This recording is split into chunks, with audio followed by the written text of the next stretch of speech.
Russian President Vladimir Putin is holding an annual press conference right now. Let's cut across and listen in. The other cities up to 2 men. We're planning to reach the high-speed railways all the way there and then connect all the cities, giving the people an opportunity to feel connected in an affordable and available environment. Everyone must reach another place to meet their friends and colleagues, to reach their jobs, to reach other places which have other aspects of development. People must reach the museums, the cultural centers, and so on.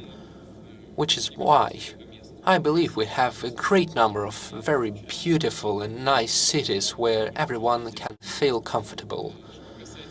But speaking of the high-speed railway tracks, this is another topic which is currently under development. If we actually construct this railway track, sure, this will affect the city of Veliki Novgorod. Having a high-speed railway means you must have stops along the way, and Veliki Novgorod is one of the major places where the train could make a stop.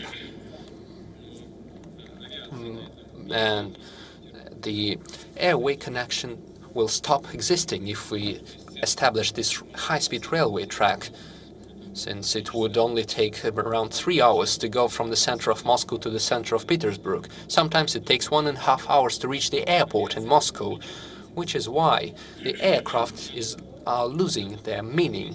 So we must evaluate everything and consider all the options. Take a look at the experience of other countries in the construction of high-speed railways. Let's say the People's Republic of China has many similar railway tracks between the cities, and up until recently they were not profitable, even in China, meaning that this is a country with 1.5 billion people of population. We must calculate everything. And of course, we understand that sometimes it makes sense to use railways, sometimes to use aircraft. Currently, the situation is being studied at the expert level. Alexander Gamov, were you the one who shouted out just before that? Yes, Komsomolskaya Pravda, yes. They will give you the mic now. No, I was not the one to shout out. Well, then, ask your question. Thank you. Mr. President, thank you very much for coming here, because Dmitry Peskov told us it was your initiative. If you don't mind, I would like to get back to the topic that you raised when you spoke in response to Mr. Terekov's question at the very beginning of the press conference. You met our scientists and experts. So what do you think causes the new waves of coronavirus? Because every succeeding wave is stronger than the previous ones. So how certain are we of the vaccine's efficiency, and what are we to do with vaccination, revaccination, and why the mortality rates are so high? Because so far you haven't cited the figures, but every day around 1,000 people dies of coronavirus on a daily basis. And just recently, I made a terrible discovery. I looked at the mortality rates across the world. Every day, around 6,700 people die on a daily basis. So the figures are very high.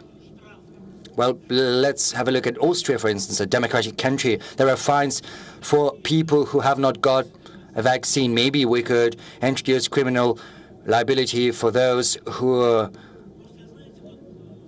urge other people not to go to see a doctor. You know, it's just occurred to me. I remember you said that Russia was in a difficult spot because it was being surrounded and all that. So we simply cannot afford it. We cannot afford thousands of people dying every day whenever we could, and we cannot afford that now. So maybe we need some political will on the part of the country's leadership, and we'll support you. Well, you said Russia was being surrounded. Was I the one to say that? Well, in the west, in the east, in the north, the new systems are being deployed, especially in the west. I think once we turn to international relations, we'll have a closer look at that. But of course, it's very difficult to surround Russia's territory, even though I think modern systems give grounds to believe that it is possible. Now, as far as new waves of coronavirus are concerned and the new strains, well, this is due to virus's capability to mutate. The new virus mutates, so the answer is simple as that. And that is why new strains pop up. And these strains appear in those countries where there are some issues with healthcare systems, where the immunity level is low. Let's have a look at African countries, and some of them there is the problem with HIV, and that's why new strains can appear.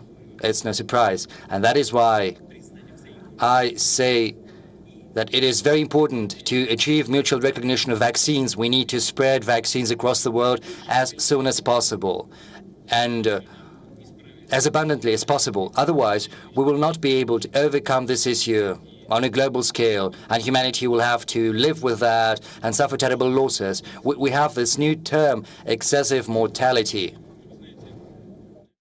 WION is now available in your country. Download the app now and get all the news on the move.